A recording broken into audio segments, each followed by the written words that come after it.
ITC ಒಂದು 3,498 ಕೋಟಿಯ acquisition ಮಾಡಿದೆ ಮತ್ತು ಇದಕ್ಕೆ CCI ಅಪ್ರೂವಲ್ ಸಿಕ್ಕಿದೆ. ಇದು ITCಗೆ ಯಾವ ಲೆವೆಲ್ ಅಡ್ವಾಂಟೇಜ್ ಕೊಡುತ್ತೆ, ಇನ್ವೆಸ್ಟರ್ಸ್ಗೆ ಇದು ಪಾಸಿಟಿವ್ನಾ ಅಂತ ಸಿಂಪಲ್ ಆಗಿ ಅರ್ಥ ಮಾಡೋಣ. ನಮಸ್ಕಾರ friends, welcome back to channel. ಇವತ್ತು ನಾವು ಡಿಸ್ಕಸ್ ಮಾಡೋಣ ITC ಮತ್ತು Aditya Birla estate paper and pulp business acquisition ಬಗ್ಗೆ. ಮತ್ತು ಇದು ITC ಲಾಂಗ್ ಟರ್ಮ್ ಇನ್ವೆಸ್ಟರ್ಸ್ಗೆ ಯಾಕೆ ಇಂಪಾರ್ಟೆಂಟ್ ಅಂತ.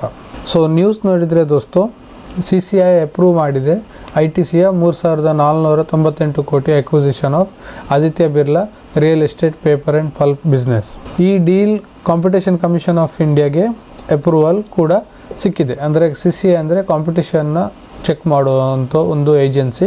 ಸೊ ಅವರು ಅಪ್ರೂವ್ ಮಾಡಿದ್ದಾರೆ. ಅಂದರೆ ಗೌರ್ಮೆಂಟ್ ಸೈಡಿಂದ ಏನೂ ಪ್ರಾಬ್ಲಮ್ ಇಲ್ಲ, ಡೀಲ್ ಸ್ಮೂತಾಗಿ ಪ್ರೊಸೀಡ್ ಆಗುತ್ತೆ. ಸೊ ಈಗ ಇವರು ಜಸ್ಟ್ ಇನ್ನು ಇವರ ಪ್ರೊಸೀಜರ್ ಕಂಪ್ಲೀಟ್ ಮಾಡ್ಬೋದು. ಗೌರ್ಮೆಂಟಿಂದ ಇವರಿಗೆ ಅಪ್ರೂವಲ್ ಸಿಕ್ಕಿದೆ ಈ ಅಕ್ವಿಸಿಷನ್ಗೆ.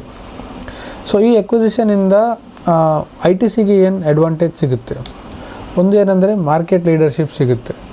ITC ಆಲ್ರೆಡಿ ಇಂಡಿಯಾದಲ್ಲಿ ಒಂದು ಮಾರ್ಕೆಟ್ ಡಾಮಿನೆನ್ಸ್ ಪೊಸಿಷನ್ ತಗೊಂಡಿದೆ. ಇವನ್ FMCG ಆಗಲಿ, ಇವನ್ ಈ ಪ್ಯಾಕೇಜಿಂಗ್ ಬಿಸ್ನೆಸ್ಸಲ್ಲಿ ಆಗಲಿ.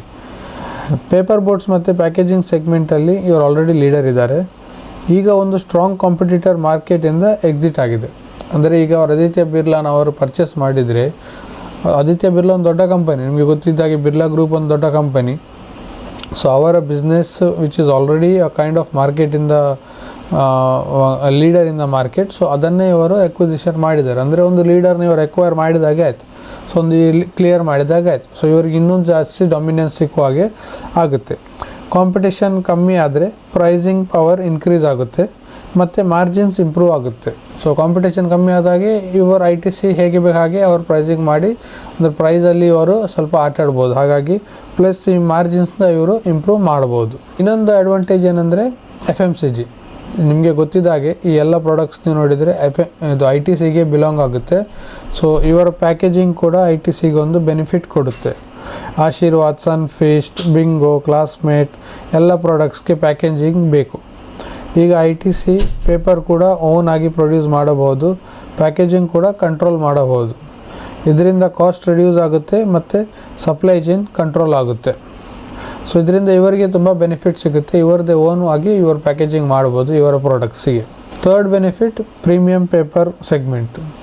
ಸೊ ITCಗೆ ಈ ಬಿಸ್ನೆಸ್ ಅಕ್ವಿಸಿಷನಿಂದ ಇವರೊಂದು ಪ್ರೀಮಿಯಂ ಪೇಪರ್ ಸೆಗ್ಮೆಂಟಿಗೆ ಎಂಟ್ರಿ ಮಾಡ್ಬೋದು.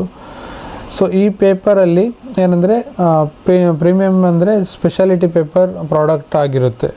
ಇದು ನಾರ್ಮಲ್ ಕಾಮೊಡಿಟಿ ಪೇಪರ್ ಅಲ್ಲ, ಹೈ ಕ್ವಾಲಿಟಿ, ಬೆಟರ್ ಕಸ್ಟಮರ್ಸ್ ಮತ್ತು ಬೆಟರ್ ಮಾರ್ಜಿನ್ಸ್ನ ಬಿಸ್ನೆಸ್ ಇದು. ಸೊ ಹಾಗಾಗಿ ಇದು ಒಂದು ಅವರಿಗೆ ಒಂದು ಒಳ್ಳೆ ಎಂಟ್ರಿ ಪಾಯಿಂಟ್ ಸಿಗುವಾಗೆ ಆಪ್ಷನ್ ಆಯಿತು. ಇದರೊಟ್ಟಿಗೆ ಸಸ್ಟೈನಬಿಲಿಟಿ ಮತ್ತು ECG.